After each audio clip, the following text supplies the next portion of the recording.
Nama moo namaa Hmm? miti? Nama moo namaa Maal? miti? Waaqni tokkichaan san Waaqayyo. Hmm? Waaqayyoon jechuudha. Ne- Waaqayyo nama miti.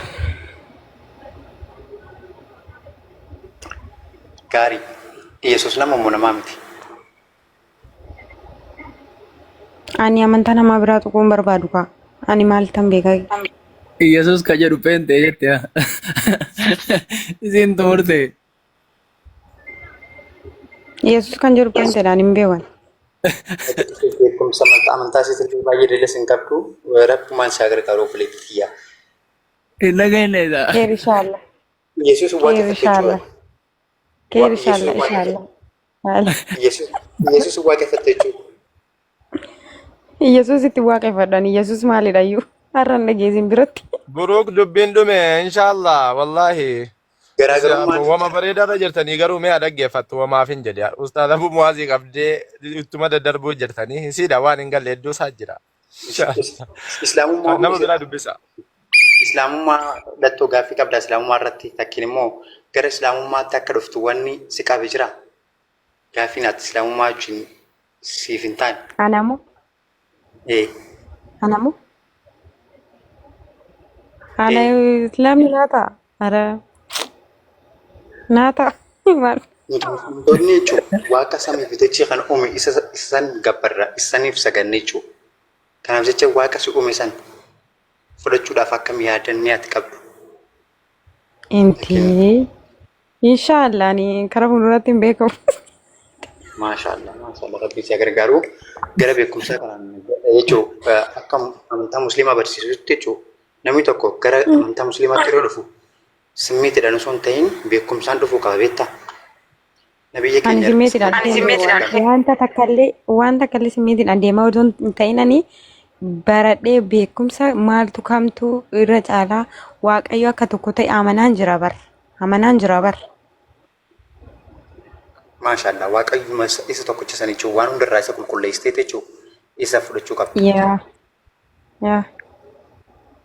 Ishii Ani waan tokko takarakaraan jiru rabbitti amantu sinis yaa rabbi nu gargaari yaa rabbi akkas naa godhi jenna miti nutis akkasuma ishii maaluma garaagarummaan isaa hin jedhee bar. Ani koo ishuma na dhibe si jammari wishaan dubbadhu garuu namni na caala beektanii jiraachuu dandeessu. garaagarummaan nuti qabnu maal sitti fakkaata? Nuti ilmaan namaa kun yeroo jedhamnu wanni itti uumamne qaba. Rabbiin subhaanahu wa ta'aala akka na gabbaraniif malee waan biraatiif isaan hin uumne jedha. Akka isaan anaaf ana gabbaran malee waan biraatiif isaan hin uumne. Ati akka waaqa tokkicha samiif dachee kan uume kana akka isaaf akka isatti amantu akka isaaf sagadduuf malee waan biraatiif si hin uumne. Kanaaf jecha waaqa isa dhugaa saniif sagadaa ta'a. Isoo waaqeffachaa ta'a.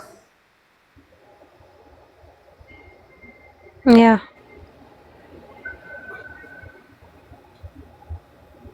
Isa waaqeffachaa jirtu baramma. Amantaa ilmi namaa uume keessa jiraatamma. Mee waaqayyoon san eessatti amantaa kiristaanaa jedhanii waamame sin jedhee siif barsiisee ture. Si barsiisee jira. Esti meeyi warra jala jiru kanaan waan jettuuni Iyesuus Kiristoosii fi jedhi gaafadha. Maamuu itti qabantare. Dhageetta. Firii Oromoo. Ammallee isa Yesuus Kiristoos achumatti dhiifnee waa'ee amantaa irraa siidhaa muume. Ortodoksiidhami amantaan kan kee. Yaa. Ortodoksiin kun amantaa ta'uu isaa baakgiraawundii isaa amma dura qorattee jirtaati.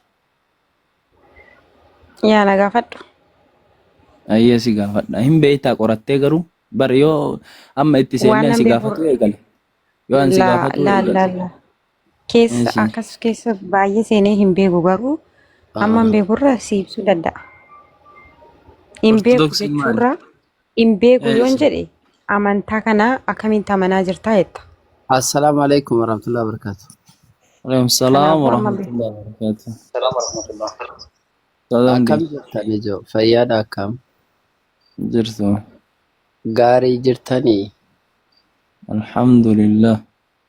ጤናችን የጠበቃችሁ ነው? ከስመሃ የተጠበቀ ነው ጤናችን። ጤናችን ጥሩ ነው። ማሻአላህ ነው። አልሐምዱሊላህ ረብል ዓለሚን።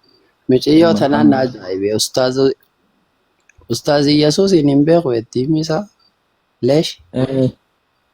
ليش أستاذ يسوع إمبين نسين؟ ما شو قلت إنك تقبلنا قافتا يسوع إمبيكو يسوع سيني بقى ولا أنت مقابرات بيتا يا ربي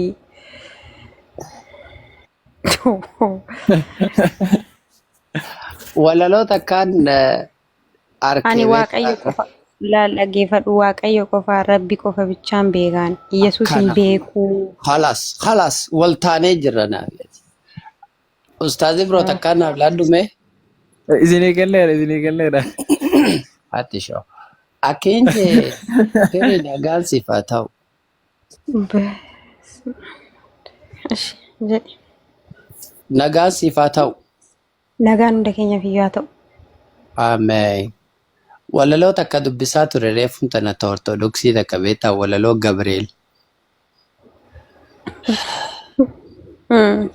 ولا لو بريدو تكا جبريل يداف برسي داكوني توكوتو جبريل يداف برسي أكاسيتي يا إرجما غاري أتي waan nuti sitti himane deemtee fuula waaqayyo bira deeteechitti numu guddaa jeeti haasawa beektee rakkina keessaa daftee naqa qabdaa diina kiyyallee dhoyteenarraa lafaa balleessa jaa walaloon saddas nama jalti.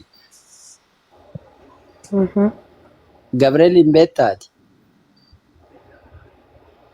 Ergama waaqayyo akka ta'e nan beeka. Okay. In sagaddaafi? Inni rabbiidha moo? Sagada kabajaa. Inni bara ergamaa waaqayyooti siin jechaan jira bara. Waaw. Gosh. Waaqayyo isa kam? Hoo rabbi. Afaan keessanitti rabbi jettuuti rabbi. Rabbii kam? Isa gubbaa kana jiru. Isa addunyaa kanaaf nu eegsisuumi. Rabbiin silaa wal jala jira. Kanaaf ati suume moo kan dhalanne saniimi? Kan dhalanne sani haa? Kan addunyaa kana hundayyuu uumedha. Eegaa inni wayi dhalataare? Dhalachuu. Dhalateera jedheeraani? La angaafuma si gaafadde wayi dhalataa garuu siin jedhe. Inni dhalatu. Goobas. Wayi du'aa?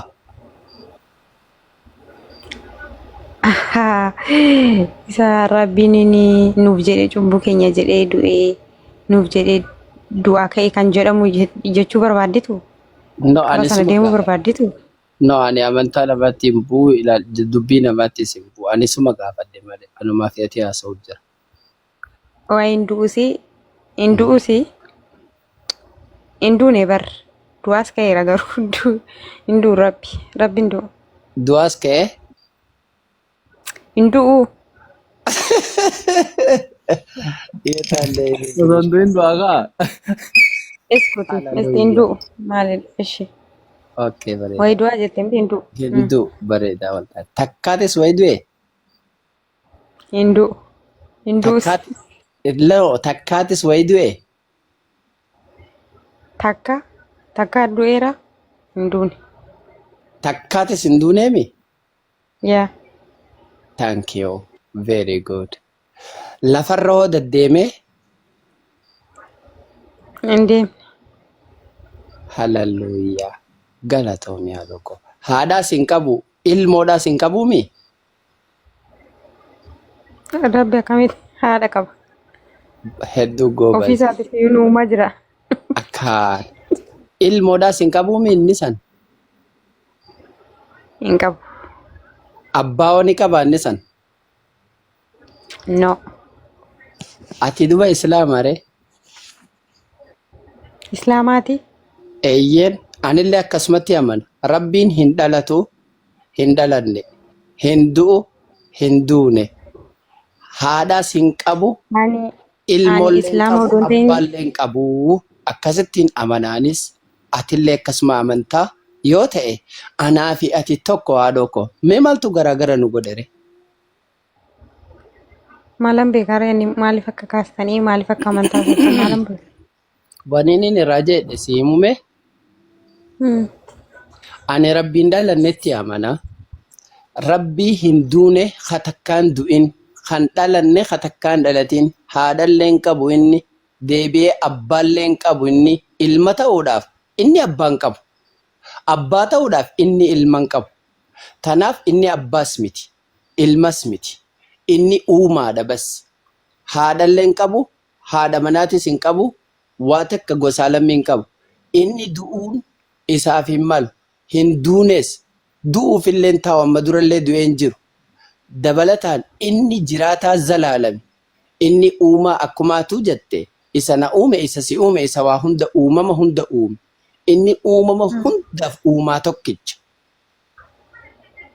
Atillee isa san amantaami?